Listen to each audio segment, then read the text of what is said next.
Yeah, and speaking of those challenges, again, I think it was you or somebody else that tweeted this out. It was that during the food supply chain issues, we didn't have a beef shortage. We had a supply chain issue that was affecting all of that. Like we still had a great amount of beef, but because we had so few processors, some were shutting down, we had issues processing that beef. And so how do you think we can kind of, I don't know, future proof the food supply chain so something like that doesn't happen again?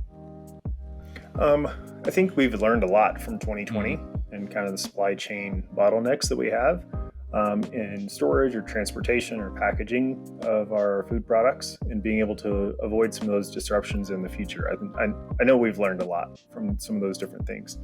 And so, from a personal standpoint, I think a lot of people have turned to freezer beef, getting a deep mhm. freezer and how can I fill up that food.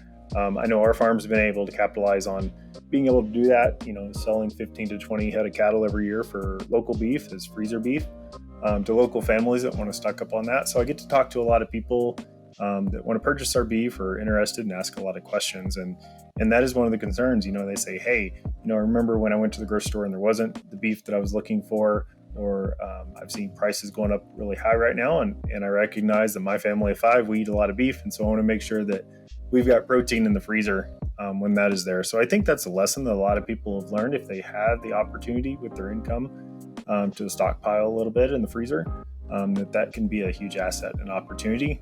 I also look at that as kind of a fun adventure. I talk to a lot of Mm. people that they're just used to eating ground beef or roast. They think a T-bone, but when you get a quarter or a half of beef, you get all of those cuts.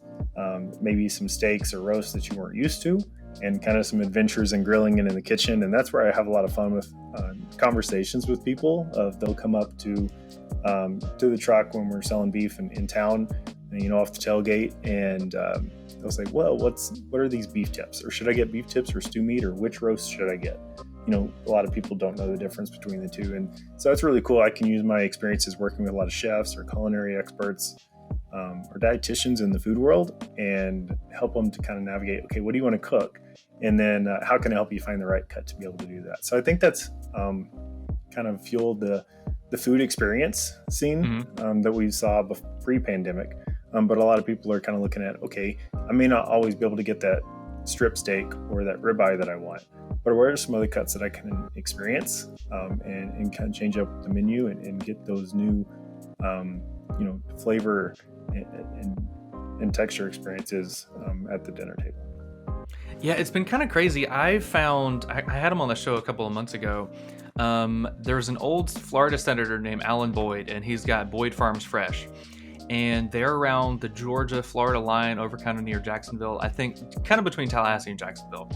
And found them, had them on. I've tried hanger steaks from them, ground beef, and last night actually, my wife and I we cooked a picanha, which I've never cooked before, but it was delicious and it was so easy to find because I mean, they just happened. I was following them.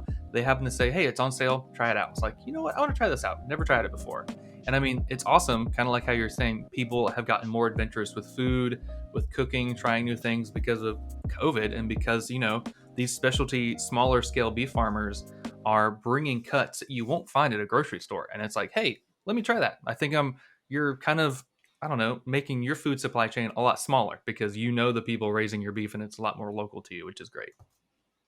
Yeah, I've seen your stories and kind of experiences and discovering some of those other cuts, and it's kind of fun to see that. I've grown up with with the freezer full my entire life, and sometimes that's easy to take for granted. If I grew up on a ranch and always had access to beef, it's difficult sometimes to understand that some people may not have had those experiences, and so I think it's fun to kind of think outside the box and try something new. And it's really cool to see the different farms and ranches being able to take advantage of that opportunity. Even here in our small community of a couple hundred people, there's 30 different farms that are offering local beef. And that's kind of become a bit of a challenge of like, well, how do we differentiate? And you see a lot of people using um, marketing terms that aren't exactly true or aren't, backed in science or fact or actual substantial numbers or make a difference in kind of the quality of beef. And those things kind of get under my skin a little bit because I refuse to use terms such as, antibiotic free or natural or hormone free, Mhm. or even grass fed when we're selling our beef, because, there's a lot of perceptions out there that are fueled by the free from terms. and Mm. they really have a lot of negative implications. And so, it can be difficult. And when we're trying to get ahead in the marketing scene locally, and you've got so many different farms and outlets where we can get our food from today, that's a really great opportunity. But I think when we talk about advocacy over the last decade, 15 years online, we've been fighting misperceptions around food today. And I think those continue to be fueled today, maybe just in different forms.